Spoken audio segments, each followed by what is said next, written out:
at the beginning while we're giving people time to get in the system to let people know that I'm live. I'm going to cover some of those questions that are just either about me or writing in general, just so that they're there. So if you come in, I'll let you know this again, but if you miss the questions that I'm covering now, they'll still be in the live recording, which I usually try to get out the same day. It should be out tonight, but otherwise it'll be showing up tomorrow in the group, and I'll send it out on the newsletter also. So welcome. I'm so glad you guys are here. This has been such an exciting and different time for me with this book.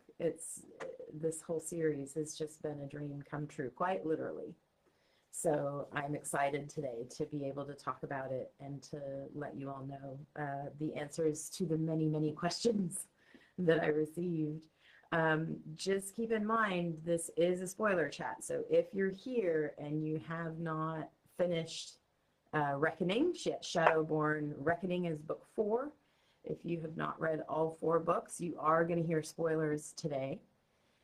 So if you're watching this now or later and you're not there yet, you know, maybe wait and come back, because this will be posted. It'll be on my YouTube, it'll be in the Facebook group, it'll be on my personal profile. I think I'll be able to link it through my other socials as well, and I will send it out to the newsletter. So just I'm a big one for avoiding spoilers, mainly because I have a plan for the story. I want you to experience the story in a certain way and with a certain order. So I'm always avoiding spoilers wherever I can. But if that doesn't bother you, then stick around, because we're gonna talk about a lot of stuff. So I'm gonna start with the writing questions, or the questions that are specific just to me personally. Just that way we can give people time to get in here. But then I will be getting deeper into the story stuff. So if you are at work or there's something that you need to do, you've probably got about 10 minutes. Please feel free to hop out and come back. I'm just gonna work through these because I want to make sure and get everybody's questions answered, and I have a lot. I don't want to keep you here too long. So I was surprised the number of people that wanted to know what I'm reading, and a couple of people were like, what snacks do you like, or what drink do you have?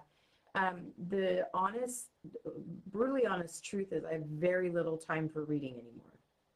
I have a TBR that is a mile long with books that grabbed me, that I want to read. When I do read, it's usually oddly contemporary romance. Sometimes it'll be fantasy, sometimes thrillers. I used to love the old, like, Patricia Cornwell and stuff like that. So honestly though, I think I read a book or two a year at this point, mainly because I spend all of my time in stories all day.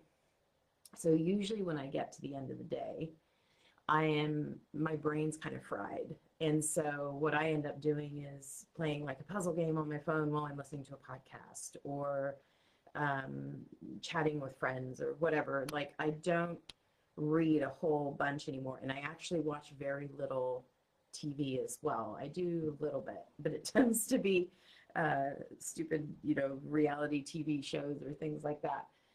My brain is story fried because I'm in stories so much. So I don't often get to read, but when I do, it tends to be when we go on vacation or I have some time off, which again, doesn't happen very often.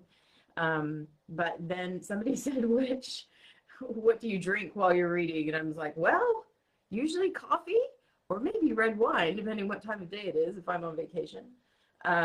Yeah, I'm not much of a snacker anymore, and I'm not much of a reader anymore, which is sad. I miss being in that book experience with other readers. That's part of this whole picture that's so exciting to me.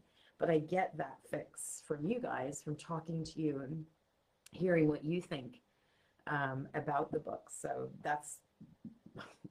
I'm getting my fix in other ways. That's the reality. Somebody asked what got me into writing fantasy, and this is a really interesting question because I didn't start really reading fantasy until I was in my late teens or early 20s, and never thought that I had the writing chops to write it because it seems so intense and immersive, at least the books that I loved. And back in the day, I was an ACOTAR girl before ACOTAR hit Book Talk. I loved Sarah J. Maas and both series, but the ACOTAR series in particular was just the book I wish I'd written, particularly book 2. And when COVID happened and I was invited in to write with the serial publishers, so that's a digital publishing, it's international publishers, you're doing episodic, so it's a chapter a day or 2 chapters a day, but they're shorter chapters than you'd get in a normal novel. But I was creating content every single day. And I had first started, it's actually a different form of storytelling, and I didn't really understand that when I started, but I had an editor who was really supportive. And I had done 2 or 3 sort of magical realism, sort of paranormal, younger protagonists. And she had an opportunity to promote new books coming out. This was February 21. And she said to me, why don't you try fantasy? And I was just like, really? You think I could do that? And she believed that I could, which made me go, well, why not? Because what she was saying was, hey, we're going to try this new promotion. We're going to put, 10 books out. We're going to promote them as they're beginning, which they didn't normally do. She goes, and then if the book really doesn't fly, like if it just really doesn't work, she goes, you can just stop it. She says, you got another book coming later, which stop it. So that book was called Falling in Love with the King of Beasts. Very long title, because that's what they do on the serial sites. And that ended up being my first bestseller, and was it was just a joy. It's still probably my favorite book that I've ever written. It's actually a series. It's actually a lengthy series. It's 2 or 3 series. And I do hope to bring that to Amazon this year, but it would be only in paperback. It's a digital publisher and they have the rights to it, but they've given me the rights to publish physical. So I'm looking into doing that this year. So hopefully you get to meet that book, because that is one of my favorite protagonists of all time. But yeah, so the editor's name was this Linda, and she said to me, you can do this. And that was apparently what I needed, was somebody to say, you can do this. And I gave it a shot, and now I almost solely write fantasy, or at least some form of it. I've always done sort of the magical realism, slightly paranormal, urban fantasy type of genres, but now fantasy is definitely my jam. I plan to still write other genres as well. I don't like to stay in one all the time. But yeah, that was how I got started. I had a lot of people wanting to know where I get my ideas from, particularly character names and the plots. Like it was sort of a bunch of questions that all covered the same thing, which is basically how do you come up with ideas. In terms of, and some people wanted to know specifics like character names. In terms of character names, I always start with the meanings. I go into, there's a website called behindthename.com, and there's other places as well. I always start with a list of names in the gender and meaning that I'm looking for. And sometimes I'll just grab a name from there. Other times I'll find something that's almost right and I'll change it a little bit. Every so often, actually more than every so often, a little bit less than half the time, a character's name will just come. Either if they're a main character, sometimes they are the first part of the idea. Sometimes I see a character before I see a plot. Other times I know who the character is. Like I have an idea of what they're like and what drives them, what the conflict is that's going to sort of kick off their story, but I don't have the name yet. And so then I go searching on the meanings. Side characters, it's hit or miss. Sometimes I just know. The brothers, Vosky was one.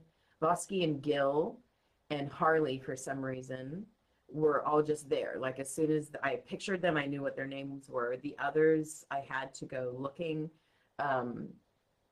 or just sort of think about it for a while. I can't, this is a weird thing, I can't write until I know the name of the character. I've tried, and I've had situations where it's been difficult to find the right name for a character, and it's, you know, people say, oh, you just write, you put, you know, character name or whatever, a prompt that you can go back and change. For whatever reason, my brain won't work. I keep getting hung up on it. So I have to find the names before I can continue the scene that that character is in.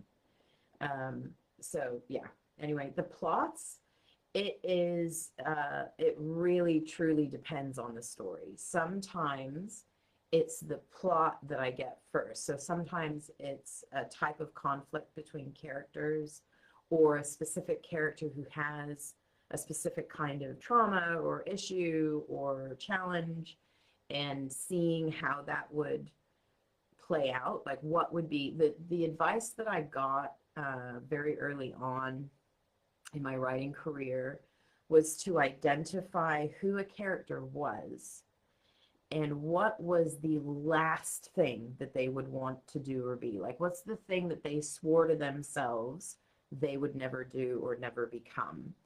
And basically put them in that situation. What set of circumstances would press them to the one place they swore they'd never go? And that has, even though I don't do that precisely every time, there's always an element of that. So writing, particularly with whichever protagonist, male or female, is the primary conflict or the primary wounded heart in the story, figuring out what will press them to their limit, what will press their partner to their limit. You know, when you have romantic partners and they are facing the world together, what forces them into a situation that they have to make the choices they swore they'd never make? That's where I always kind of try to go. And anyway, that's usually in terms of the idea.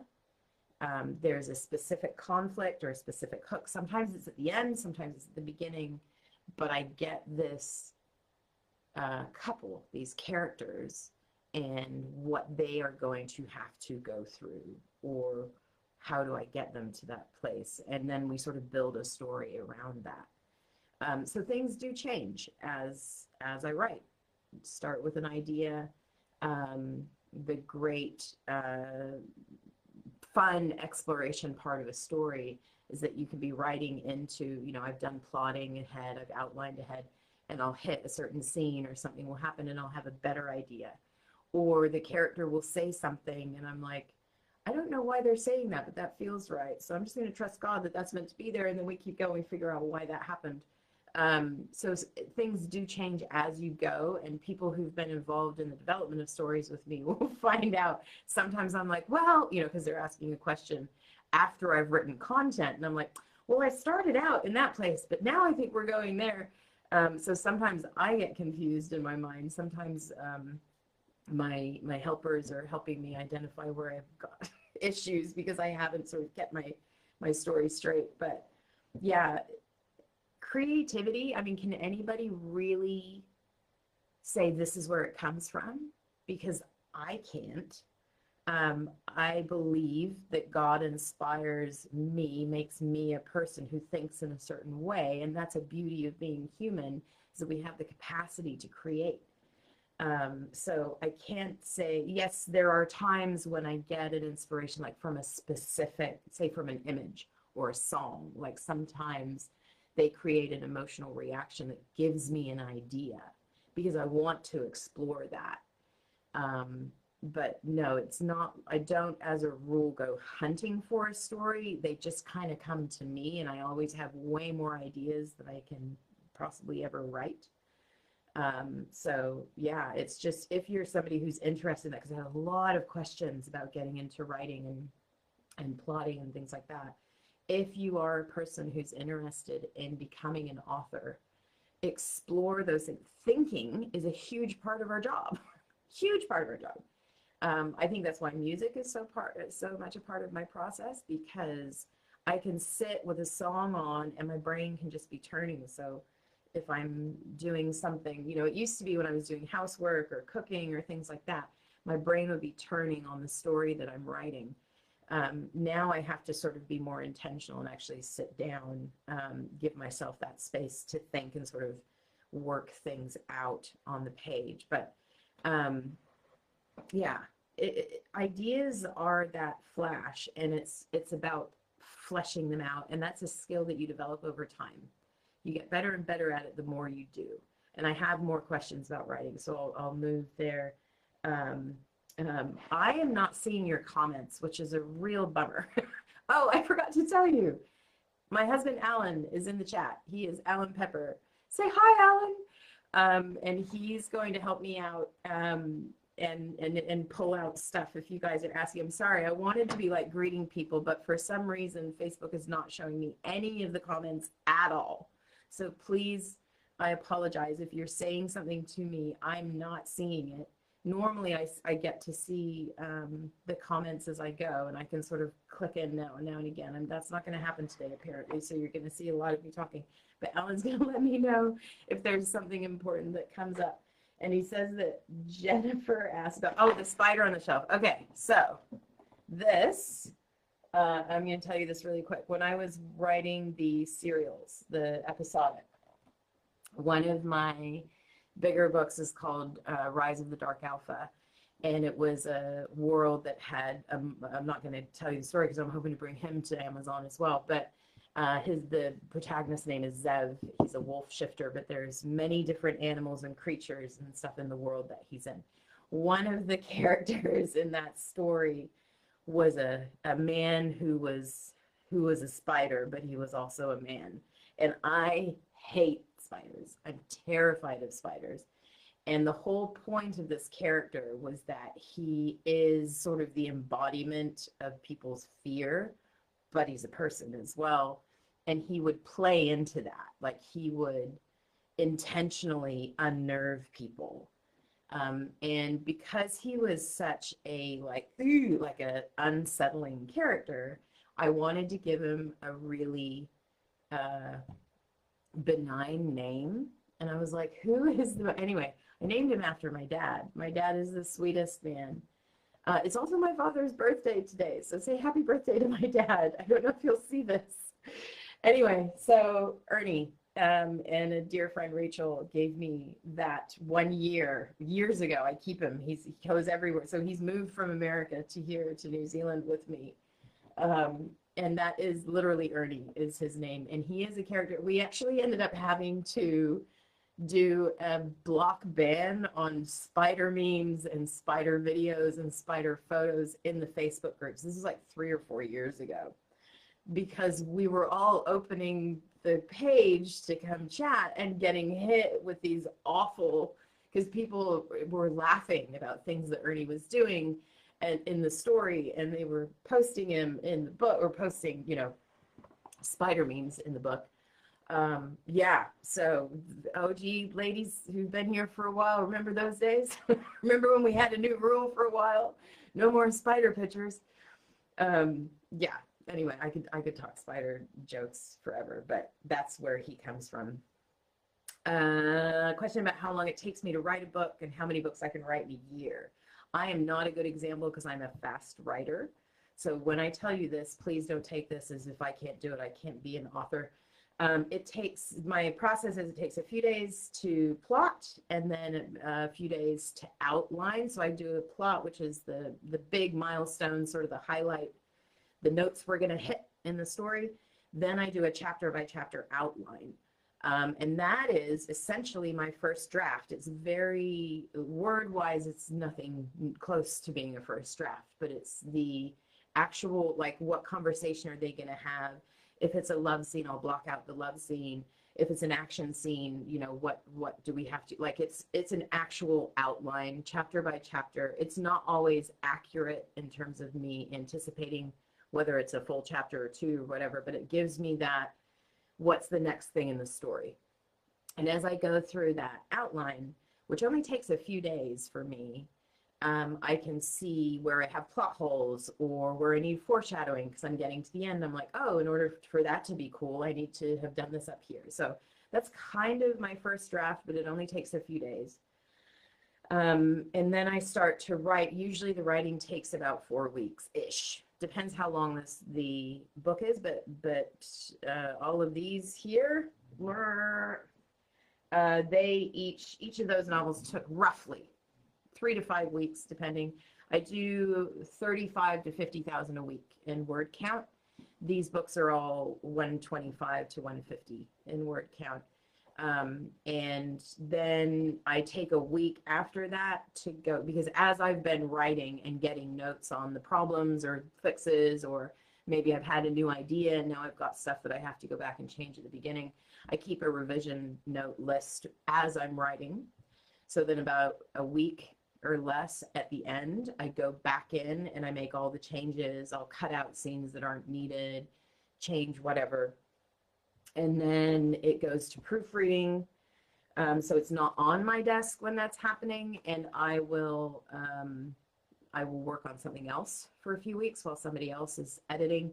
And then I go through a final read through. For a book that size, it takes me 2 to 3 working days to literally read every word, make all the minor changes. I could phrase that better, or I need more setting there, whatever those final sort of glossy finessing things are. And then I'm essentially done. It ends up being in work hours for me about 7 to 8 weeks to get a book ready to publish. But then the business side kicks in, and there's a lot of work to do. It's all me. I do all of the marketing, like creating the content for marketing, all the social media posts. I'm working on contracts with publishers for the audio and different things. So there's a lot of actual like business work and promotion, just things that you wouldn't even know unless you're in the business, but a lot of actual administrative, essentially corporate work, which is the background I come out of. So it ends up taking about 3 months. I can start a book and take it through that whole process and get it onto its release date in 3 months, sometimes a little bit less, but that's working pretty hard. But yeah, so I end up, even though it takes 3 months, because I have chunks and there's some things I'm always crossing projects over, I end up, I think last year I published, I want to say 7 books, I think it was. And this year I'm probably going to do, I'm definitely doing 4, I might do 6, we'll see. It is going to be a little bit slower this year because I have more of the business side than I used to have. And because I'm working with publishers and things now as well, that slows things down also. So not a good example. Most people aren't doing a fantasy novel that fast. But I'm a fast writer and I don't like to not be writing. So I'm always ticking away at something else at the same time. So by the time it gets to the next book, I'm already sort of, 15 chapters in.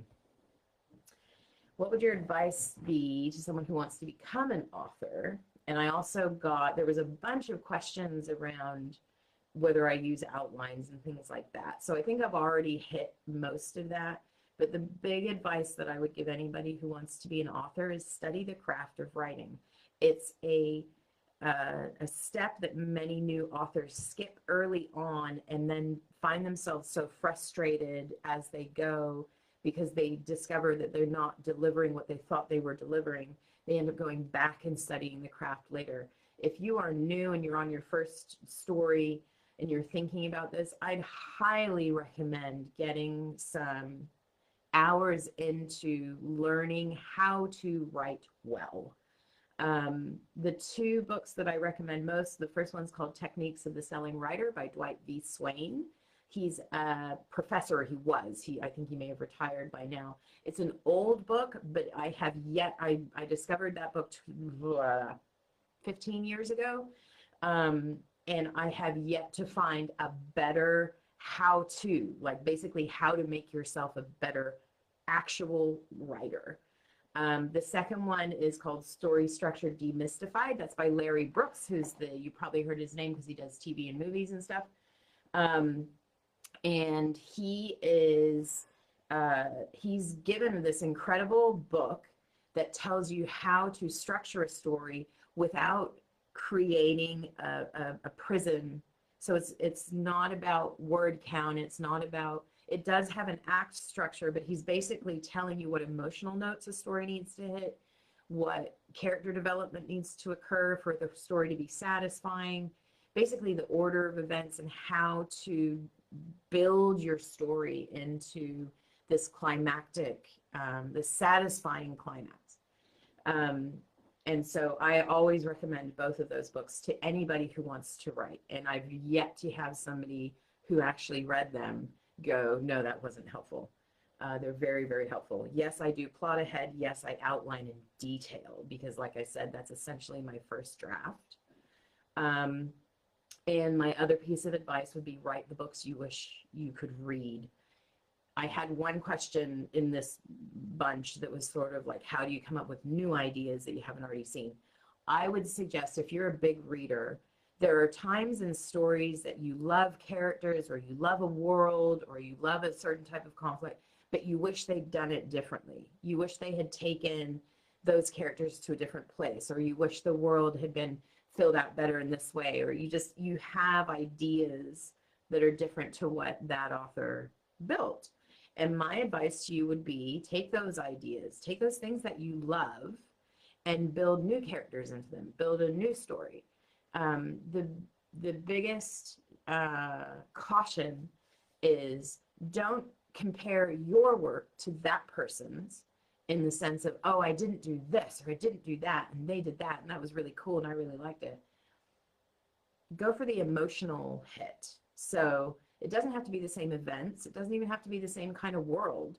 What you can do is figure out what was it about that story that captured me and locked me in, and figure out the elements that were taking you there. And you can create a new way for that to happen. But basically take the stuff you are in love with as a reader and make it your own. And it will take practice. Being a writer, being an author is not something, you hear the odd story here and there of the person who just had an idea, wrote it down, and it became a bestseller. I promise you those people are lottery winners. And I don't mean that they're lucky. I mean, it just doesn't happen very often. I remember years ago seeing stats that most authors, it took 11 years, I think was the average number of years it took from the author first starting to write their first book to actually having a book on shelves. Now that wasn't traditional. Obviously, self-publishing and digital publishing has opened that up. People can now take control of themselves. But it's still true. It takes usually years to develop your first book, and often it's not great yet. If you're gonna do this, you basically have to be willing to take criticism, which leads me into my next question, which is what gave you the courage to finally submit a book for publishing. So I am, as you may have noticed, not an introvert. I do need solitude and I do need quiet. I don't want to be with people all the time, but I am a person who, the best part of writing for me is sharing the story, getting to talk. So you guys are my reward for what I do, because I love my story and I love putting it together, but unless I can share it with somebody else and they love it too, the whole thing, it just doesn't get its fulfillment, right? So, and for me, publishing was literally like I had to, because that was the only way to get to what I loved about writing. So it wasn't that I didn't have the courage, but yes, a true story. I actually think this is true in any aspect of life, but particularly in creative ventures. My one piece of advice for you, if you are nervous about writing or sharing your writing, you have to be willing to fail. You literally have to sit yourself down and say, I may give birth to a child and people may hate my child, and I might have to reconstruct my child. And that hurts. Don't get me wrong. It never stops hurting when you get something wrong and it doesn't connect for people. But if you can go in with that mentality, I'm going to write this story and I'm going to love it. And then I'm going to find out it has flaws. And I'm going to have to go in and change those flaws. And the only way I'm going to know that it has flaws is if I let other people read it and tell me how it's wrong. If you can do that, if you can develop the practice of that, it's terrifying and demoralizing, particularly the first couple of times. But if you push through that feeling and you work on the story, take the advice, actually creates a better story than you had at the beginning, and you get to the end of that process, you go, oh my gosh, my baby's more beautiful, my baby's more intelligent, and you love it more. It becomes this incentive to open yourself up for criticism. So my biggest advice is literally developing the mental state, stability, I don't know what to call it, discipline to allow people to tell you what's wrong and not take that as a failure in the complete sense. So when I say you have to be willing to fail, you have to be willing to fail in the short term, because those short-term failures will bring you long-term satisfaction and your readers as well. I can always tell when I read a book, traditional or otherwise, I can always tell when an author has not taken editorial advice every time, because we're too close to our own stories. We know too much. Even if we're good at setting, oh, well, that character's not in the scene and they're the only one who knows that, we still know all the stuff. When you're writing a story, your brain fills in a lot of details that a normal person doesn't have, which is fun, but it means that you need other people who don't have all that information to read your story and go, well, what does that mean? Or how did that happen? Or wait, that, like I had a friend who published and kept getting the feedback from readers that the guy didn't really seem that in love with the girl. It wasn't because he wasn't, it was because in her delivery on the page, he was a quiet, closed off guy. She knew all the stuff that was going on in his chest and in his feelings and in his mind. But because he was demonstrating so little, and she hadn't found the ways in the story to make sure the reader understood those subtle, more nuanced cues that he was giving, readers weren't picking it up. And she hated it because she loved this character. So it's things like that. It's being willing to let people speak in so that you can make changes and improve. And again, it's going to take time. My first book that I ever completed from start to finish got edited something like 32 times. And now, in fairness, that's probably a measure of where I was at when I started. But I'm just saying you have to be willing to let people step in and like give you advice. Alan sent me a couple of questions. Folks are impressed with how many books you can write in a year. This is more common in indie than in traditional, partly because traditional involves such a big process and so many people that even if you're a fast writer, it doesn't get published quickly. But also people like me who are independent authors, we just have the freedom to do more. And I think people who write quickly and produce a lot of product, self-publishing appeals because you are in control of it. You can just make it happen. But I am a fast writer. Even amongst, I do know some who are faster than me, but even amongst independent authors, I am a fast writer. I will try to remember, Katrina, to list those 2 suggested books. If I don't, please feel free to either comment on the video or in the group or something to remind me. I recommend those books all the time, but yes, I'll try to remember to do that. Ellen will tell you, but my memory's not great. Okay, sorry, this is already taking longer than I intended. We're going to get to these questions about the actual story here in a second. I do want to address this one. Would you ever consider clean versions of your books without swearing or explicit scenes? Not for the stories I've already written, and that is because that content is not in those stories just for the jollies. The stories that I have already written don't work without that content. So prime example, Bren's trauma in Flameborne and all of the things. If you didn't experience her first trust, but sort of insecurity and the power dynamic of everything that went on with her and Ruin earlier on, and then get the contrast of her security and safety with Donovan, it wouldn't land. It just wouldn't land in the same way. You wouldn't see the real healing. Because first you have to experience the darkness, and then you have to experience the contrasting light. So that I truly believe that story is impactful precisely because of that content, both the good and the bad. So I do hear people who think, and I'm sure this is true for some authors, I do not feel pressure to include bad or naughty or sexual content. That is not why those things are in my books. I used to write YA, and in YA, and this was 15 years ago, so the parameters were stricter then than they are now. But I had stories that at the time suited that content. There wasn't swearing, there was no intimate scenes.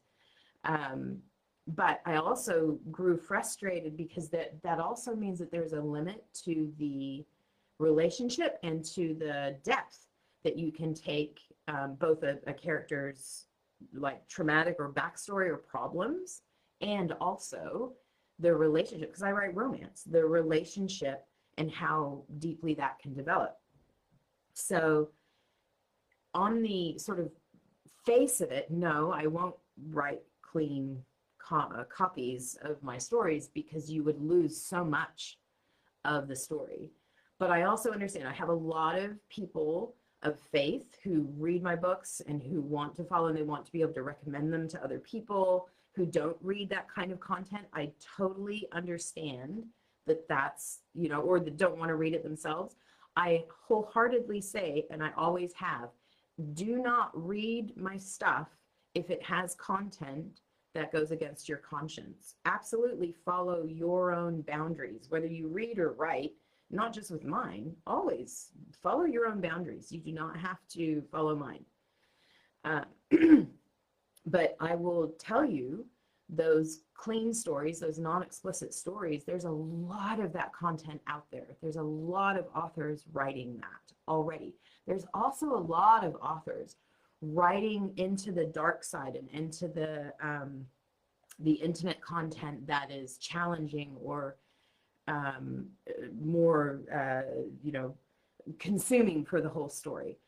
I know that God showed me that my purpose, I am to be in the middle of that. Like there is a place for and a time for darkness and ugliness and awful things in a story, because life is that way. Real life involves difficult and dark and sometimes self-inflicted darkness, right? But it also can and should involve real passion and real devotion and genuine loyalty. So there's so many kinds of books that I don't write. But this, I feel like there's a gap, and that was where I was told to go. And that was to not shy away from the darkness, to not shy away from the difficulties and the intricacies of open door love scenes, but also to not write any of that content in a way that made that the point, if that makes sense. I don't ever want to sensationalize darkness, and I don't ever want to write love scenes just for people to get aroused by them. There's always a point. Now, granted, I might be the only person who sees the point. I don't think I am, though. I think that's why people are drawn to my stuff, because it's like me. I don't like, I don't want to say shallow, because I know it's not always a shallowness. I'm not good at having conversations that don't go right to the heart of it. And people who know me and are friends with me in daily life will tell you, I ask questions that sometimes are annoying because they're like, it's not that big of a deal, you know. But that's where I am. That's where my heart is. That's where I've always been. So my writing is there too.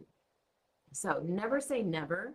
I can't say I would never write a book that was clean, because I have in the past. And if I have a story that suits that and needs it, I would absolutely write it. But so far, the inspiration and the purpose of what I'm doing has required that kind of content. So enough about me and writing. I'm going to answer your questions about the Emberquell stuff. Oh, the most popular question at the beginning was, can I be an ARC reader? I actually don't do ARCs, and I haven't since I was in traditional, for a wide variety of reasons. But yeah, so I'm sorry. Every time people contact me about that, I'm like, I don't do it. But that's kind of why the giveaways for the reader survey are so awesome, because I'm going to give some people, if you don't know, ARC, we refer to as an ARC, means advanced reader content or advanced reader copy. And I do not usually do that. But I decided, because I wanted you guys to tell me what you want to see next from me in terms of which book to write, that I could reward your willingness to read samples and give me your opinion by offering art. So there are some people that are going to get an advanced copy of my next book because they voted, and we will cover that at the end. I do have an update for you. I do. So hold tight. We're going to get there. Somebody wanted to know specifically how I came up with the story or series and Bren's character. So this kind of went through the characters. There was a bunch of questions about the character, particularly Bren, and also the world, the dragons. So I'm going to try and cover both of those together. I love fantasy. I have for a long time. I was for 3 years or so, 3 or 4 years, I was writing shifter stories. So started actually in a multi-animal clan world and moved into wolf shifters when they were popular on the serial sites. That's sort of 2001 through to sort of 2023, 24. Back in 23, I think it was either 23 or 24, I wrote a dragon series, this kind of dragon writer, with similar hooks. It was for a serial site. I actually did it because I wanted a break from the wolves. And I was just toying with something for fun, and it kept coming. And I was like, well, I guess this is my next book. So yeah, anyway, you'll hear every so often in the Facebook group in particular, you hear somebody refer to a story called Heart of Fire. There are similar hooks in Heart of Fire. It's the first female dragon rider, although I've set her up differently. She is betrayed by a former lover, but it's a different portrayal. She falls in love with her commanding officer, different guy. But those are what we call plot hooks, right? Those are like tropes. So you give the same 3 hooks to the 10 different offerings, you'll get 10 different stories. I wanted to bring Heart of Fire to Amazon, but I couldn't because it was already published. It was digitally published and it was under a contract. It couldn't be, I couldn't bring it here to you. So I thought, you know what? I love these hooks so much. I'm just going to write different people in a different world to do it. And so I did. My husband would like to take credit for the fact that he told me to write another dragon story. So Alan, there you go. He's listening right now. But yeah, so in terms of the story and how I came up with Bren's character, what I did was I took those hooks that I'd already written once before, and I obviously need to do something different with them. So what could be her wound? Like, what is going to bring her? And because I have sat down and spoken to and heard the stories of women who've been in situations where they have been violated or manipulated or coerced sexually, it made sense to kind of, I don't want to say bring that to life, because that's not the fun part, but whether a person's experience is that extreme or it's something simpler or quote unquote smaller, but it has a similar impact, a brokenness, a self-doubt, shame, frustration with yourself for not handling a situation whatever it is, I knew that the feelings that she felt would resonate on a lot of different levels for a lot of different women. So I gave Bren a different starting place, a different reason that she had been betrayed. Just a lot of, basically built a new story around the same hooks. And that, so what I say to you, you know, if you love a story and you want to write your own, make it your own. That's what I mean. You can take, well, I love the rejected mate trope. Great. 50,000 authors have written rejected mate tropes. You can take that, figure out what it is about that you love, and write into it a different character with different world around them. So that's what I did. So that was the germ of this Flameborne, and anybody who read both will tell you at the beginning it felt their minds, they were having to sort of turn through and go, no, this is a different story.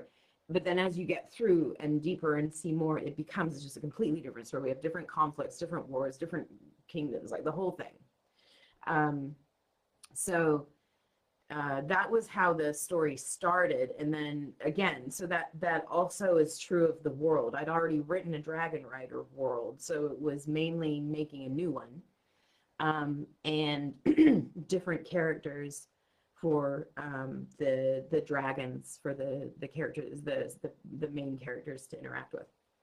The dragon characters are what I would call God's voice in my head, the spiritual leading of the Holy Spirit, his wisdom, his correction, his humor, his insight into life, his wisdom about when is the time to push and when is the time to have grace for a person. I cannot tell you, it happened with Heart of Fire, it happened with Flameborne. All the time I get people saying, I need a dragon in my life. So first of all, I'm going to challenge that, because I'm going to say to you, it's very different to read about somebody else getting called out on their crap, and having somebody who does that to you, right? It's a lot easier to read, and you see they have a flaw or they have a blind spot. Yes, they need to be called out. Yes, they need to be corrected. So it looks wonderful when you're watching it play out to somebody else. A lot harder when it's me having to take correction, right? Or having to be challenged. But I would also say to you, I literally modeled Kigosi on God's voice, on the gentleness, the tenderness, the love, the devotion, but also the wisdom, the correction, the humor, and people will challenge me on that. I just got to tell you, that's the God I know. And Donovan was inspired because I know so many good men. Now, none of them are flawless. Let's be clear. Men in fiction, they got it together a little bit more often than the guys in real life. But I realized the deeper I got into romance category as a writer, the more I realized how blessed I am to know so many good men. And I mean truly good men, men who are faithful and loyal and hardworking and devoted and passionate, and admiring of the women in their lives and all of that. So Donovan was really about bringing a guy to life, because I realized how few women have that in the real world. I have multiple men in my life that I can point out. If you say, what does a good man look like? And I can say that. My husband, my father, my uncle, friends that I know, men at my church, not everybody, but I have multiple men in my life that if a woman said to me, I need to meet a guy who would be emotionally safe, who would not sexualize me, who would be strong but also tender, I could name 5, like in a heartbeat, and more given time. So I wanted to bring that experience to other women, particularly women who've suffered in the ways that Bren has suffered and not had men like that in her life. Whether they are, so the thing that I love about her brothers is they don't sexualize her, right? They are truly like older brothers who are like, we're here for the giggles, but we're also gonna like stand in your stead and make sure nobody hurts you. It's not just about showing the romantic hero, it's also the family, the friends, the authority around you, there's always going to be elements of people who betray or take, and then there's always going to be elements of people who give and protect. So it's just about trying to show what real love looks like in all those different forms. So Bren is not a person. Her story comes from sort of a mix of women that I know, from emotional experiences I've had. I have not been violated. I want to be very clear. Bren's story is not autobiographical to me. And from the people that were good enough to share their stories with me, I've not just taken their story and given it to Bren. I mix things and I take things and I change stuff. But I try to stay true to the emotional journey, the things that they hit and the struggles that they have. And I think that that is why so many women have connected with Bren, because they recognize either themselves or other people that they love in the way that she responds. I'm just going to check here. Alan's giving me a couple of, thank you. Brittany said, I find your explicit scenes to be incredibly done. They are truly romantic and not distasteful. And I've read a lot of dark romance. Thank you, Brittany. I feel the same, but not everybody does. And Jennifer asked, if you win the arc, will you have to treat it like normal? No, this will actually be that you will just get an advance copy. I would love for you to review the book when it comes out, if you've read it, if you've had time to read it. But no, you're not going to have a responsibility. This is a prize. You get it regardless. And I'm getting some questions. There's been a couple of different questions about what's coming next. And the questions that I've seen so far, they're going to be answered by what I tell you later. So we're just going to keep going. I thought this was such a great question. What color dragon do you think your bonded dragon would be? I need to find somebody who can make one of those like websites where you get to like do a test and get a dragon or whatever. Anyway, when I first read that question, my first instinct was gold, and that's because they are all about wisdom and communicating and finding the lost and keeping the fighters safe, right? So for my personality and the things that I like, that would probably be me. But if I was choosing, like if I was actually going to be a dragon rider and I am not a frontline, let me flame them kind of person. I am a let me get in the shadows and deceive people and be a spy. That kind of, like, that would appeal to me. So I would want a gray, I think. I think that's where I'd want to go. But yeah, I do think that I think I would get bonded by a gold. Which dragon first called Bren Little Flame in the opening chapter, and how did they know? Okay, this was a fun one. So, and this is, you get a little insight into my process here. When I wrote the very first draft of Flameborne, not the one that was published, that was originally Ronan and Echo.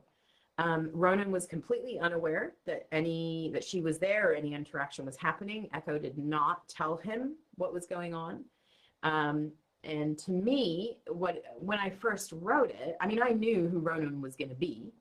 And I did it on purpose with the intention that it would just be kind of like this full circle moment towards the end. But what happened was, because in the original writing, even though I didn't, obviously Ronan's just talking to his dragon because he's there alone, but he refers to his dragon as Echo, which gave readers the heads up, right? But what it ended up doing was creating this question, like, oh, was there something going on? Was there some conspiracy? It got their minds turning about it being an important detail. And it wasn't an important detail. It was supposed to just be like this fun little Easter egg.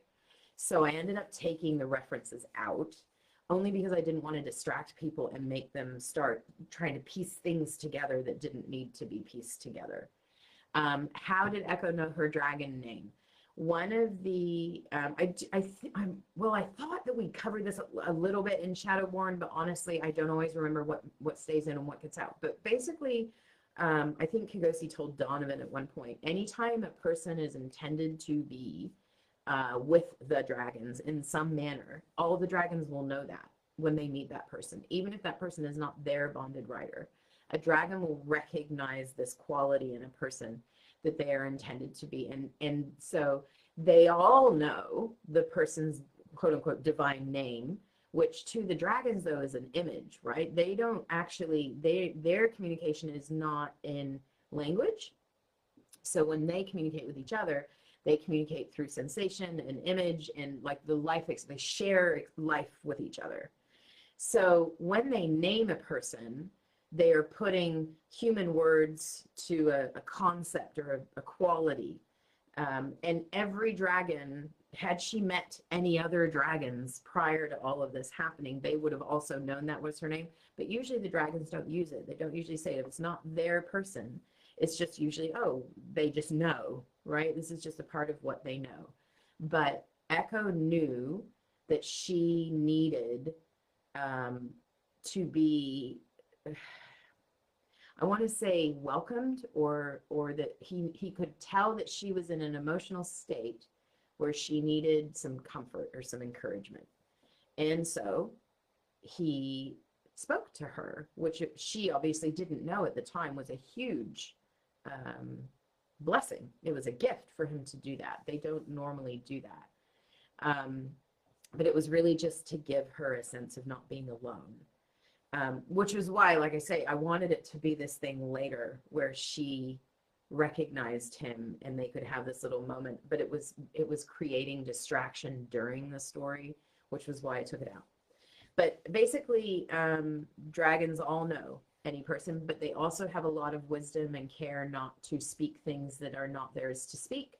So even if a dragon meets a person that they know will one day be a dragon rider, they don't usually say anything. But this is a moment of him just making the call, that in the moment it was right and good for her to have that. Courtney wants to know, would you let your kid read your books or would you give them a clean version? I would. My son is 19, so absolutely he could read them. Alan actually asked me this the other day, like at what age? And we got down to 16. I think at 16 it would depend on the kid. I read very adult content from a very young age, and no, I don't recommend it. It's not a good thing to do. I also know that if you don't understand what you're reading, like in reality, it's just this kind of like, you know.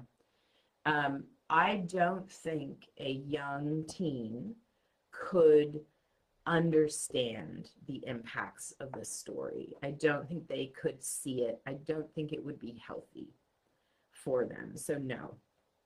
But somewhere in the mid-late teens, some people, particularly girls, could start to understand, I think, and it could have some very useful lessons for them. But I would only give it to my late teen if I had read it and could talk to them about it. Now that's where I sit. That's how I would do it. I don't have to make that choice because my kid's old enough now. So he's just horrified that I write that stuff. But yeah, I definitely would not, I do not market these books to young people. It's over, I can't remember if it's over 18 or over 25. And most of my readers are over 40, not all, well, 35 probably. So it hasn't really been an issue, but yeah, if you're wondering where I'd recommend, I would not recommend giving it to high schoolers unless they're either already fairly experienced with life themselves, or you have a pretty mature teen and you're going to read it and talk it through with them. As a mental health professional, I love how realistic the thoughts, emotions, behaviors, and mental health journey your characters display throughout all your books. Thank you. I try. I have been on a mental health journey myself. I am healed of many things now, but I have a deep empathy for people who struggle, particularly with depression and anxiety. And I do a lot of work with women in real life, and the things that they carry and the difficulties that they have. I have not lived through most of what they've lived through, but I've dealt with the emotional stunting or the shame and the self-doubt, all of that sort of stuff. A lot of Bren's insecurity was self-informed, but I had different reasons for it. It wasn't because of that kind of violation. And like I say, I also had much better examples of men in my life. Praise the Lord for that. this was a good one. Why did Alexei send Bren to find those soldiers? What did he think it would achieve? Okay, so this is a cool little backstory moment. Primarily at the beginning, it was misdirection, right? Somebody needed to discover the enemy at the door because Alexei's working on a scheme to get Donovan out of the kingdom because he has to get Kagosi away from the herd in order to overwhelm and take the herd. This is all the stuff that got revealed at the end. Alexei's a strategist, he's a chess player, so he's planning this, months in advance. And the original plan was to get any Flameborne he would just intercept orders, right? Send somebody out who's not experienced, so won't have the same ability or savvy to go, well, that's kind of weird, or why would they do that? Like, she didn't have the experience to know what a camp should look like, how many men should be there, what she should look for. She only had it all in concept and theory. So it was always his intention to send a Flameborne out there to basically kick into gear and get Donovan convinced that we've got enemies at the door. But when Bren then turned out to be his mate, or they had this connection, that was something that Alexei could use. Alexei is a intelligent, scheming, cunning man, and he will use anything to his advantage that he can. So as soon as he understood that Donovan had a personal connection or motivation to protect Bren, he could use that, and he knew he could use it. So he basically, what he did was sending Bren into Firehold was always a good scheme. It was, I mean, on an objective level, it was a low risk, high reward approach to the problem. The difficulty was Donovan didn't know what the real problem was, right? So Alexei's playing with his ignorance, having set up to make it look like there's something going on that's not. So as soon as he can set Bren up and it looks like she has to go, because it is right, even Donovan can't deny that it makes sense for her to be the one to do that job, that's how Alexei knows he can get Donovan out of the country. So it was always part of the plan, but the plan got deeper and better when she came on into the story. Did Deanne, the Queen of Osgard, want children, or was she aware of who the king was deep down and didn't want to continue his line? No, she wanted children. It's in her culture, it's her greatest failure, right? As a queen and a woman, part of her job was to make sure that there was an heir, and that always put pressure on both of them that there wasn't. But one thing that she and Alexei had that was real was this appreciation of each other's intelligence and I want to say pragmatism. She's a very ends justify the means kind of person to a point. She has better ethics than him.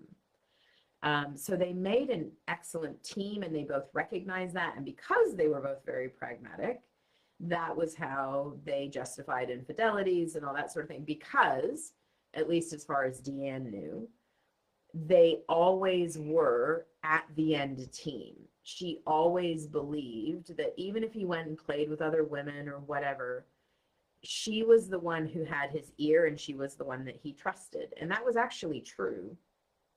She was secure with him. He would not have killed her just, whatever. He wouldn't have done it. But he would, she knew him well enough to know that if and when he saw the need, like, he was not a sadist. He's not somebody who's just going to go out and kill someone just for the kicks. But she also knows him well enough to know that if he sees the need, he will do it in a blink. And to her knowledge, throughout, their 40 years or whatever it is at this point, 30 years together, he's always seen her as an asset to him. And she was a great asset to him. When she learned what she learned from Bren, it put pieces together for her that were the worst case scenario. This is nightmare stuff. It's the thing she's always been watching and waiting to see if it would happen, and now it's happening.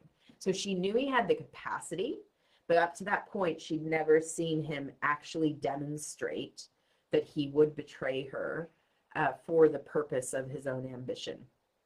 And that was when she learned that he would. And that was when her ruthlessness came to the fore, because as you saw, when she realized that he was willing to set her aside, she knew it would only be a matter of time until he'd be removing her, because she would not have been on board with that.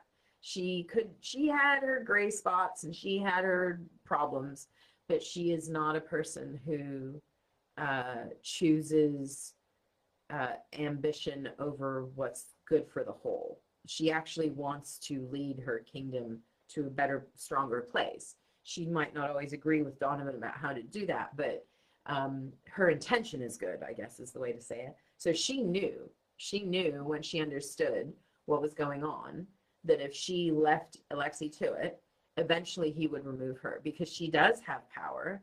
And if she started conflicting with him, because up to that point, they've always been on the same page, right? So, yeah, so she just got rid of him.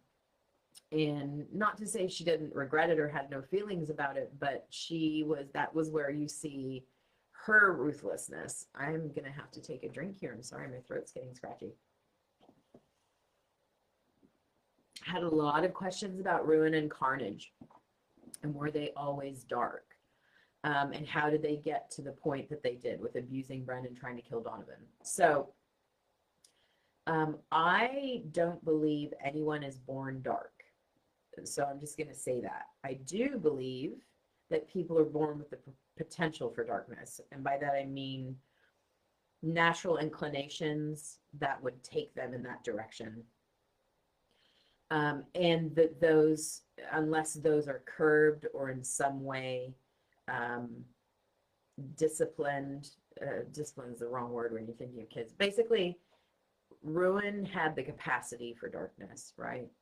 He had some issues, he had some weaknesses, and although he was not dark when he was chosen by a dragon with the same propensity for darkness. Carnage and Ruin both walked the edge. But at the time that Carnage chose Ruin, they were both in a position where they had good influences around them. So that curbed a lot, particularly for Ruin, that curbed a lot for a while. But the king recognized in Ruin this same quality that the king has, which is a willingness to harm or be pragmatic about certain things in order to gain what you want to gain, a desire for power and influence. And so what I see happened with Ruin, he had that potential. He got chosen by a dragon who also had it.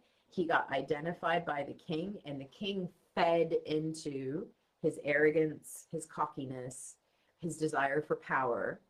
So the influence, the good influence from Kigosi and Donovan was, there was too much working against it. So of the two of them, Carnage was the first to go, so to speak, but it was only because Carnage was older and more mature. So the moment Ruin sort of had the king's wink and smile, like, well, you know what I mean? His arrogance took over. And as soon as his arrogance took over, then he can do whatever he wants because he's got the king's go ahead, right? So I'm not saying that the king told him to go out and abuse Bran or do any of the things that the guys did.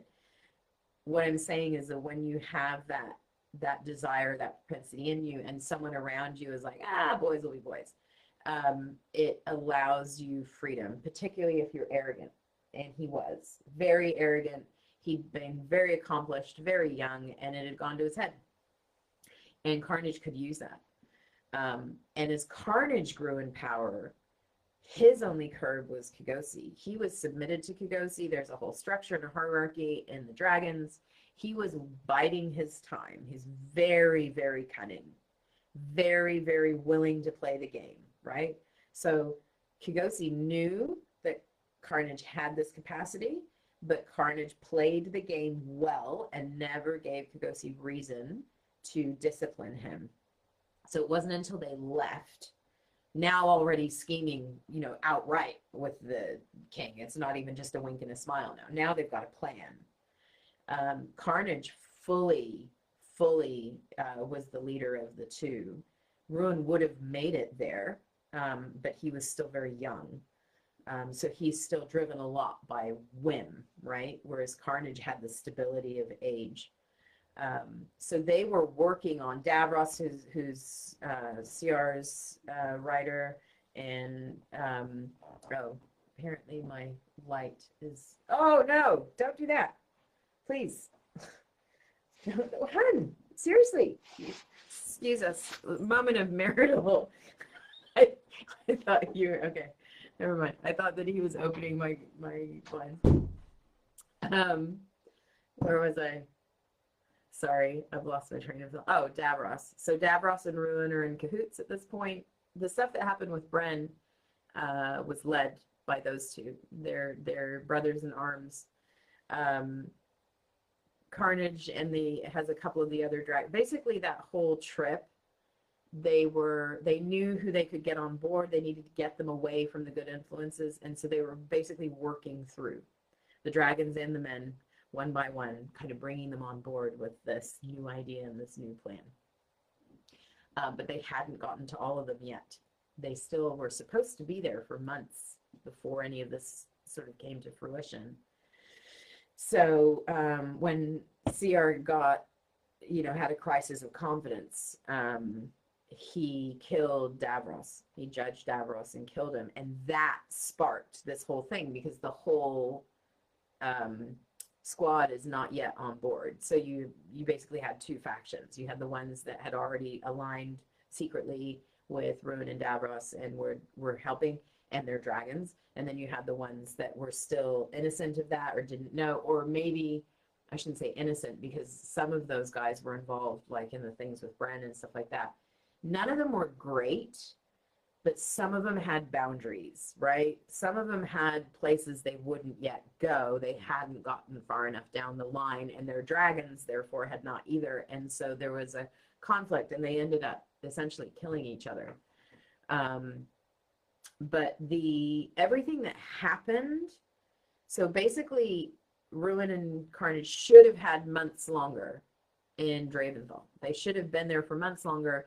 They should have had that entire squad on point together by the time they left. They were collecting feral dragons there. They were supposed to then go to Firehold and take more. Meanwhile, Alexei would get Donovan out with Kogosi, get Donovan killed, and Kogosi would be weakened by that, and then the others would come back and this whole thing. But it all ended up having to happen much faster than it should have, and now Ruin's doing it alone. Now he doesn't have a squad. It's just him and Carnage.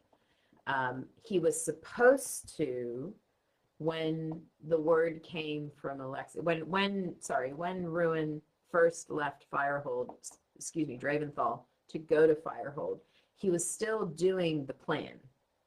He was just doing it earlier than they thought. And there was a whole scheme for getting Donovan out of Vosgard, having the Ruin intercept and either kill Donovan and thus weaken Kogosi so the wild dragons could finish him off, or have them assassinated. Anyway, the point is, everything became rushed because Ruin got called out. And when they got to Firehold, now he's got to sort of let the dust settle and figure out how he's going to do this now, right? So that was where Ruin's weakness came in, because he exploited an opportunity with Hansen that had nothing to do with the rest of this. It was purely mercenary, he can make some money. Why not? Why not use the kingdom's resources and this? Like, he's an arrogant guy, right? So he's just, I can handle it. He was his own downfall for that. If Ruin had been disciplined and done everything he was supposed to do, Donovan would have been taken out before he even knew that there was a problem. But because he wasn't, because Ruin was self-serving, off we go. Oh, no, I've already done that one. Everybody wanted to know about Hanson. And here's the thing. I want to tell you, but I still wonder if he's going to come back up. So I'm not going to give you all the details. I love Hanson as a character, but he is definitely a gray, morally gray, ambiguous character. He is not a bad guy. He does not have bad intentions. He is ethically dubious. When I say that, again, he's got boundaries, right? This is not a guy, he was never a threat to Bren. The things that he told her were true. He was a man of his word. If he said it, it was going to happen. Like, that was something he took pride in, but it was for his own purpose, not for some greater good, right? He's the guy who gets people to trust him by doing what he says he'll do. So that's what he does. So I like him a lot as a character. He's fun to write because he's not all of one thing. But at the same time, he's also not actually involved in the Vosgard stuff. So I don't know if he's going to come back up. I have a hunch he might. And if he does, I don't want you to know exactly what he's up to and what he's doing. So I'm not going to give you all the ins and outs of what was going on for him. But I will tell you, he was onto it enough to know that Ruin was using him, but he was not aware enough of everything that goes on with the dragons and how they work to truly understand what he was getting into. He thought he was intelligent enough to use Ruin just like Ruin was using him, and he was happy for that transactional exchange.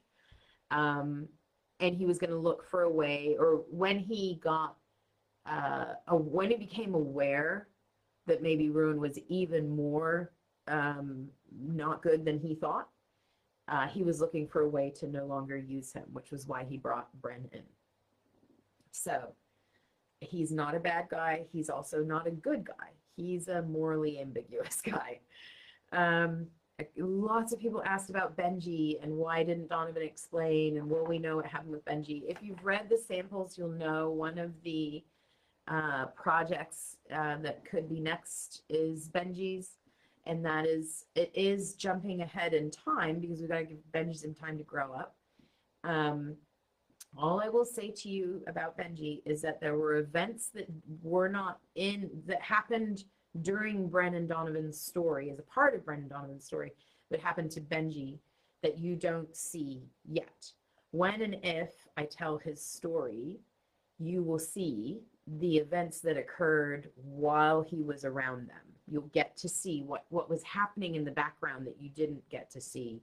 You'll also get his backstory about why he thinks the way he does and why he was so upset about what he was seeing. It's not just that the events weren't good, it's that they trigger some stuff for him from his own past. So again, I'm sorry, I know that's not super satisfying, but I just want you to know, I think you're going to get Benji's story one day. And when you do, all of those questions will be answered. I'm going to do some quick fire ones because I'm almost at the end here. Have you been approached about movies or TV? No, but please feel free to pray that we will be. I am getting approaches for traditional publishing. We'll see. I don't know if anything's going to happen there, but no movies or TV yet. Why did you leave Benji and Vosky hanging, and how long will it take? So we're going to talk about that in the announcement at the end. And I told you it usually takes me about 3 months. Will Bren and Donovan get any more books? I don't believe so. I don't have any more plans for them, but I do, it is possible. Sometimes I do shorts like for Christmas or some event or something. I could absolutely see you getting more content about them. But it's probably either going to be like on my website or as part of somebody else's book. Will Bren and Donovan have babies? I say go back and read the last epilogue of their story because that gets discussed with Kigosi. Will any or all of Bren's squad brothers get their own books? So that I really don't know. I originally, when I wrote Flameborne, had pegged Gil and Ronan as the possible spin-off heroes. But as we get through the story, Vosky and Benji rose to the top. So I'm not going to say never, but right now, I don't have any plans to write the Squad Brothers. We will see. Will we see Bren and Donovan in other books in the Emberquell War? Yes, you will. You absolutely will see them, but you'll see them from other characters' perspectives. Lots of people wondered about books from the dragon's point of view. I gotta tell you, I can't see that. I can see shorts, like I can see like special event, little short, you know, extra epilogues or something. But the dragon's point of view, I don't see that being books. I don't think what you want to experience would be there because they are so steady and so sure that really they're navigating the uncertainty of their humans. So I don't think it would have the satisfaction you would want from it. And then there was a lot of people asking about omnibuses or box sets for Emberquell, and people define these terms differently. So I'm going to answer this question in a couple different ways because I wasn't sure what people were asking.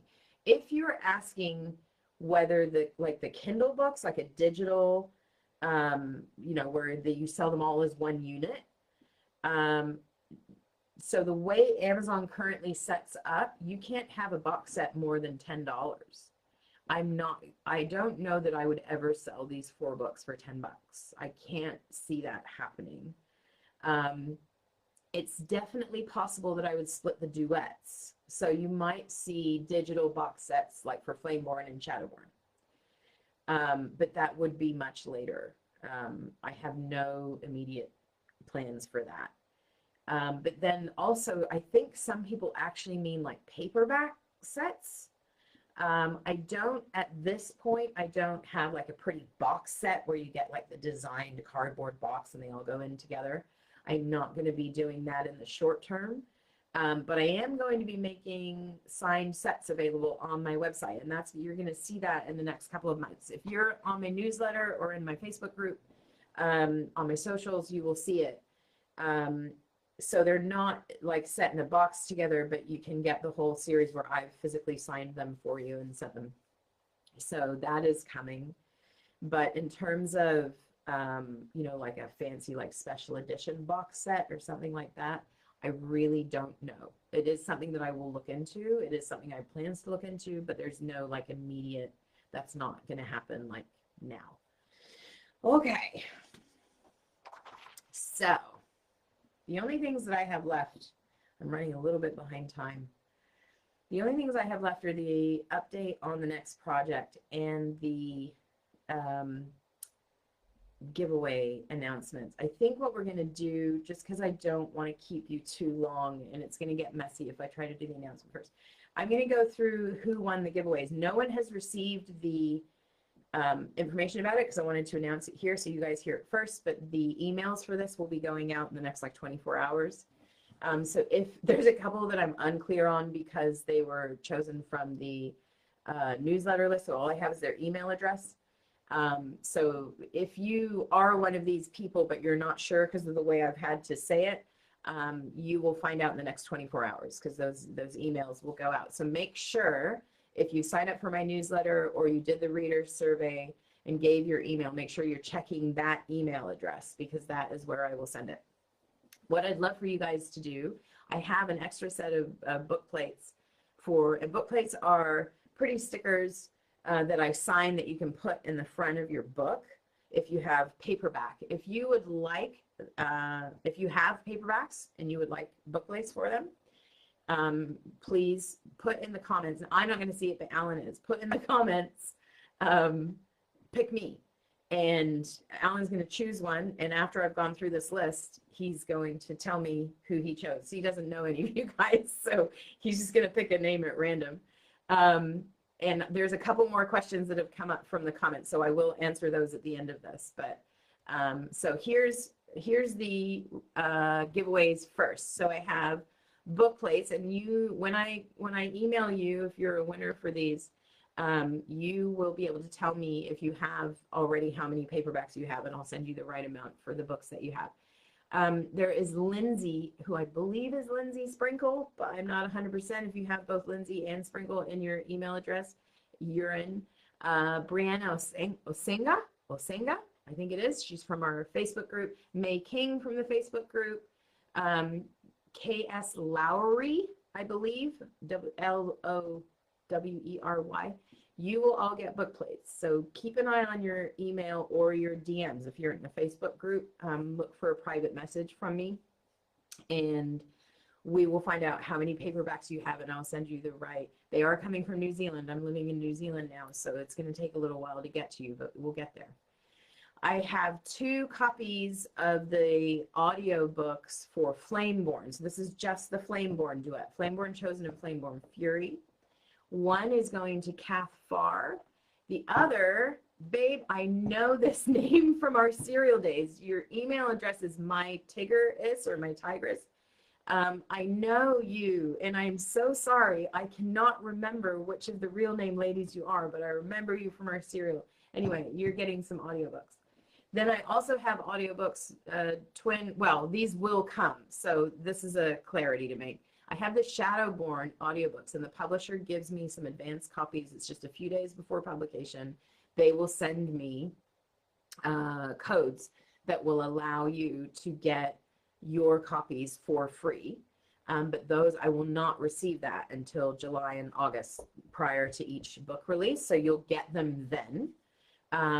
But that is Tara Jackson and somebody whose email starts with Tiger Lady.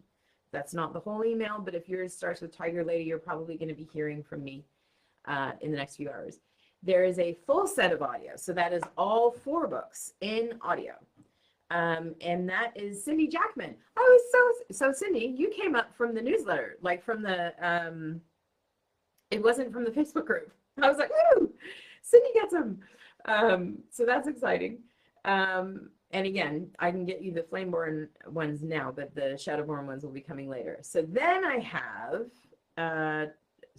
Flameborne paperbacks with book plates. So what this is whatever region you're in, I will send you the duet of Flameborne in paperback from Amazon. So you'll get those directly. The books will arrive first.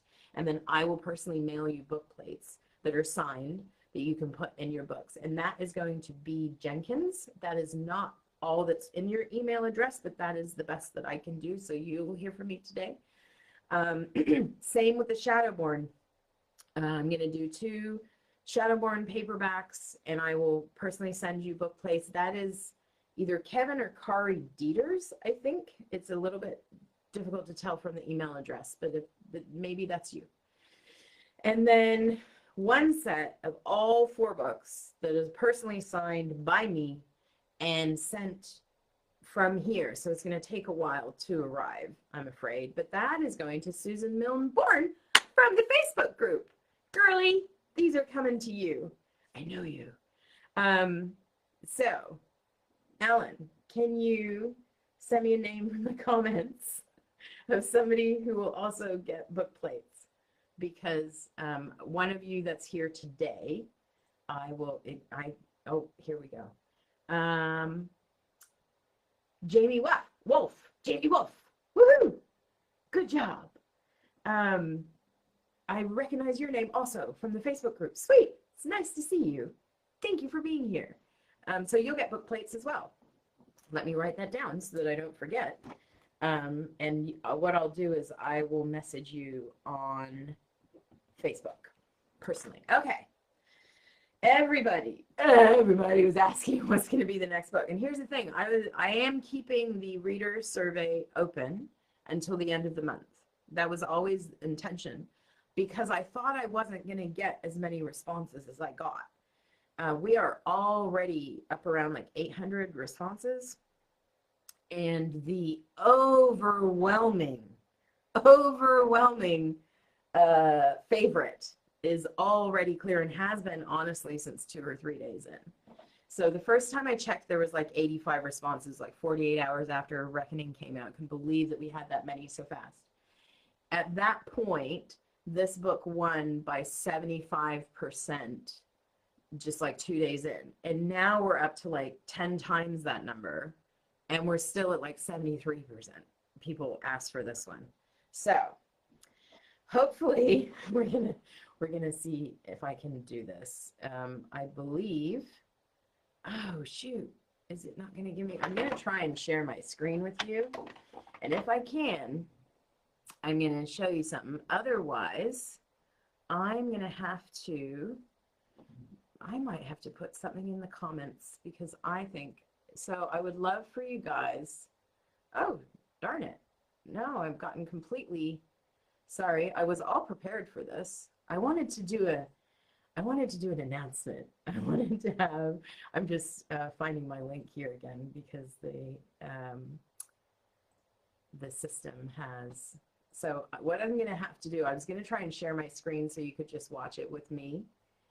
But it unfortunately is not giving me the opportunity to do that now that I'm already live, which is a real bummer because I wanted to show this to you so you didn't have to move anywhere in your device.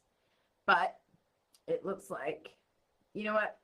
I'm just going to tell you and then I'm going to send you the link and then you can go look when we're done. No, I'm not. You know what I'm going to do? I'm sorry. I'm having to work on the fly here because my plan has not worked. I'm going to put something here in the comment. Oh, look, comments are showing up for me. Woohoo! Now, right at the end, except it won't let me send a comment either. Alan, can I get you to please post this link in the comments?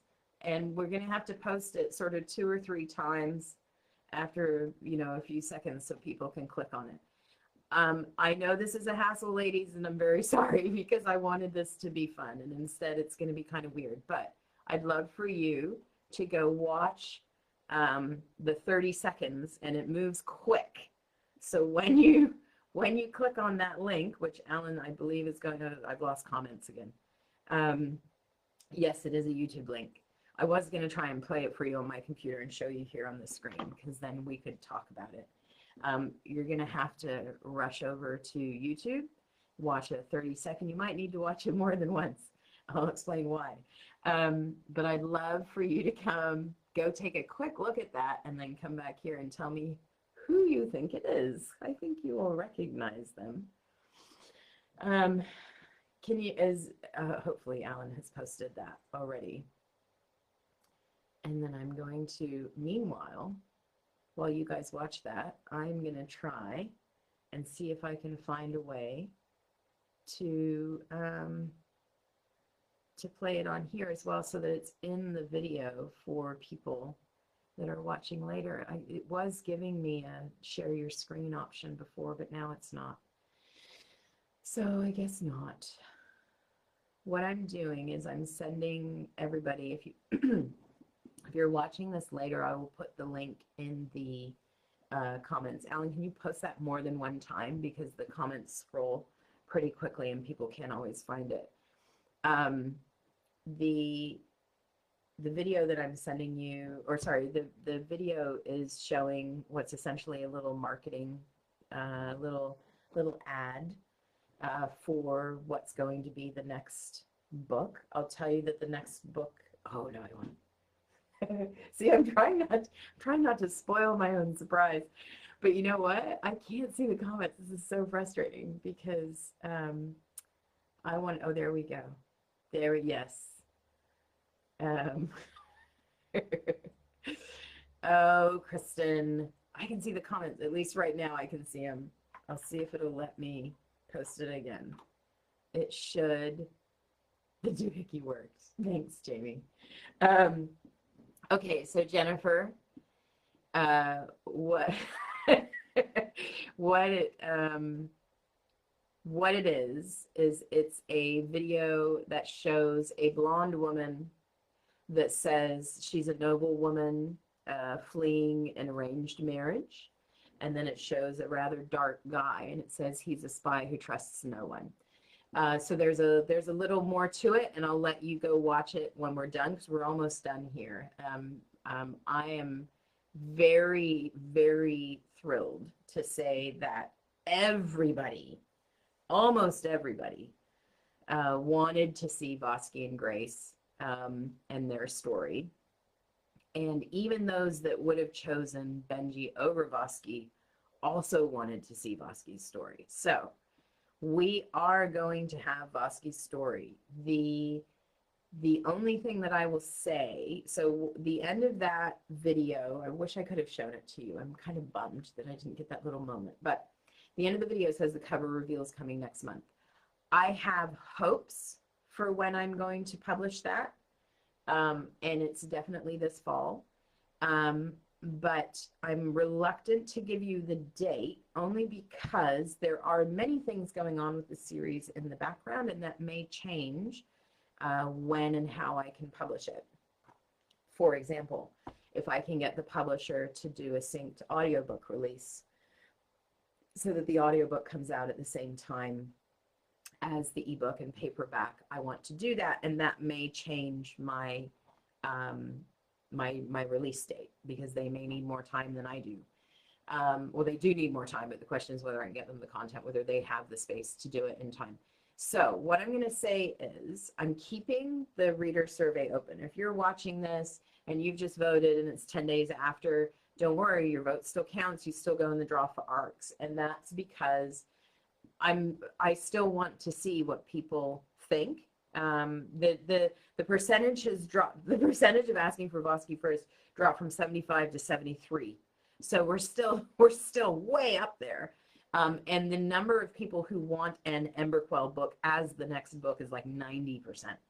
So those of you who wanted to go into a different world, I'm very sorry, you're going to have to wait a little bit longer, but we are hopefully going to do that.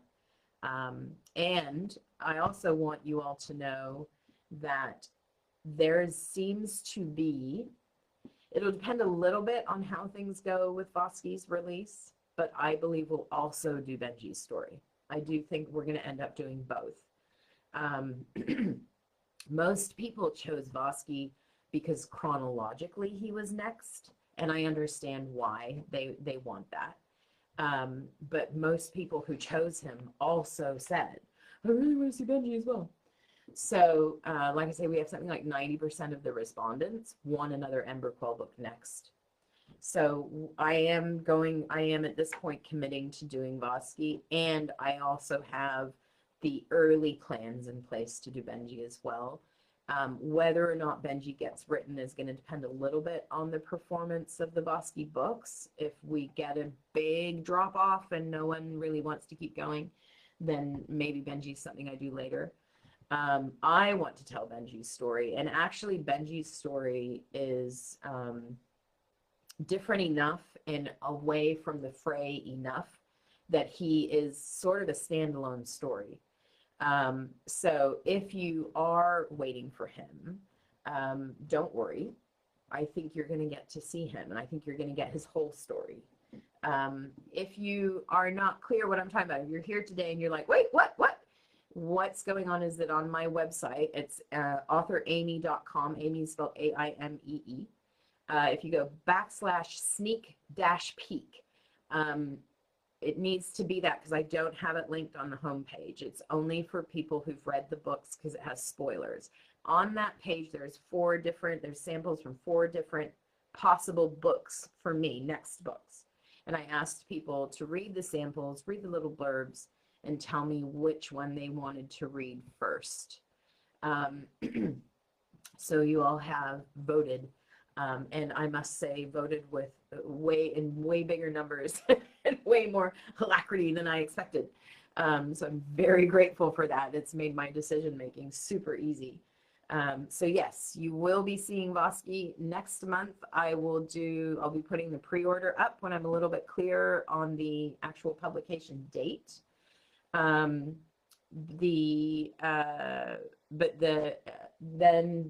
by then we'll know actually, hopefully, when it's coming out. But it'll be at least a duet, at least 2 books, and they will be quick released, just like the Flameborne books were. So there's not going to be a long wait in between. Yeah, so I'm really sorry that I couldn't be in the comments. I've got a couple, I'm done with my stuff here. So if you are like, I need to go cook dinner or whatever, please, I know you've stuck with me. Thank you for doing that. This has been a little bit of a technical nightmare today, but I've got a couple other questions here from the comments that Alan sent through that I'm going to answer, but we're done for the main content. If you are a giveaway winner, you will get an email sometime in the next 24 hours.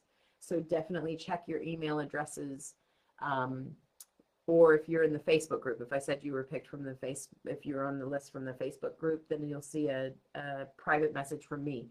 And this time tomorrow, if you haven't heard anything, make sure and check your message requests if you're one of those people, because sometimes Facebook won't show you that I've messaged you even though I have. So I kind of already answered this. Marie wanted to know if Vosky and Benji's books will be solo duets or longer. I can tell you definitely duets on both. As I am in the process of plotting Vosky right now, I can also tell you there's a chance he'll be a trilogy, and I did not anticipate that, and I'm still not sure. He's definitely 2 books. He might be 3. Audrey said she'd read a whole book with Kigosi. He is pretty awesome, but he just knows everything, and that's never fun. That's never a good way to have a story, because there's no mystery to it. Love to get a couple paragraphs or a secret chapter from the Dragon PV. So Ellen, I think probably what's going to happen is there will probably be a special edition of Flameborne or something, some kind of unique offering of the book at some point that I will include extra content for that hasn't been published before. And that's the kind of place that I imagine you'll get Dragon POV content. Or I will end up offering it like as a Christmas surprise or a prize for some. I can see it happening, but I'm just not sure yet where or when it will be. I love when we get a couple, yeah. So there's a lot of people wanting that. So I'll definitely prioritize figuring out how we can do that. Oh, Wendy, you were not alone, Wendy. The My Immortal and the Dragon King books, the ones that are not part of the Emberquell world, there were a lot of people that would still want to read them, but the motivation right now seems to be for continuing in this world. So I do, though, the reason you got to read those samples is because those are stories that I love, and I would be more than happy to write. So yes, I would not be surprised. My Immortal has been on my want to write list for like 3 years, which I know probably doesn't sound super encouraging, but the fact that he's sort of risen to the top again, I think you're going to see him. Ellen wanted more foreshadowing about Grace in Reckoning.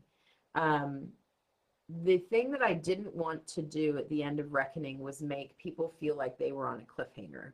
I wanted you to be able, if you want to get out of this world, if you're ready to move on, I wanted you to get to the end of that book and not feel like you had this big question hanging over your head.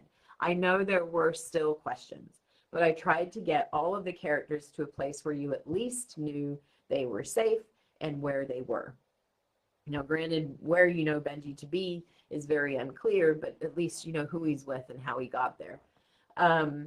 So yeah, I understand there's a fine balance between setting up a mystery or a question to encourage people to keep moving in the story, and I didn't want to frustrate readers. I knew that there had been a lot of frustration at the end of Fury, because Shadowborne was still to come. I wanted Bran and Donovan to have their happy ending, their moment in the sun, and let's not get distracted by anything else. So that's why there wasn't anything specific about Grace, because as soon as you write something about Grace, all of these questions come up. I think that you would have read the sample. If you haven't, Ellen, go to authoramy.com/sneak-peek and look at the Ashbourne sample, because even though, oh, I can tell you this, folks, the sample that you read on the website is not going to be the opening chapter. It's not even going to be the opening of the book.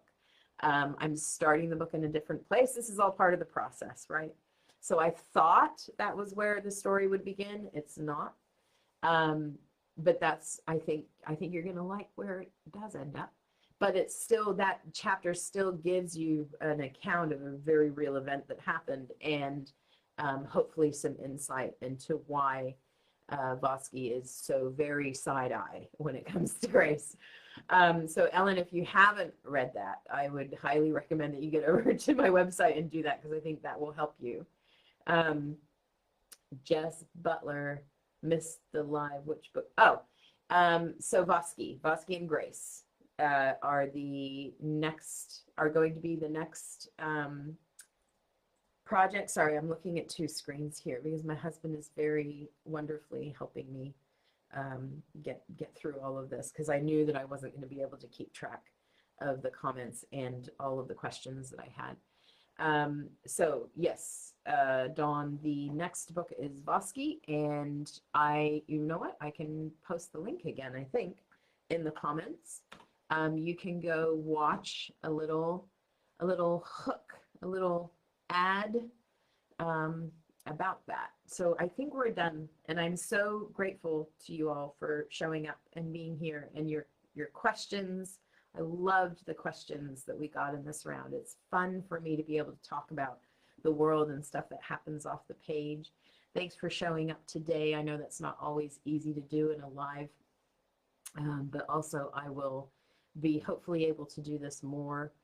And there's some exciting things going on behind the scenes. I don't know where anything is going to end up now, so I'm not going to try and even give you hints, because this is the thing in publishing. Nothing's ever sure until it's sure.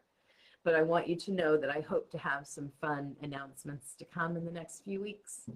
And it's all going to mean that we make more friends, more friends who also love Brennan Donovan. So thanks for being here. Thanks for taking the time. If you're watching this later, I will post the link to that other video in the description of the video, so that you can find the reading samples and the marketing video as well. Thank you, ladies, for coming. I'm going to sign off, and thanks for making my dreams come true, because I'm not joking. Everything that's happening right now is literally what I've asked God for since 2011. Well, actually what I've wanted since I was a kid, but specifically, so you guys are a gift to me, and I'm very grateful to you. And thanks for sticking it out for almost 2 hours. You have stamina as well. Good job. Okay, I'll see you later.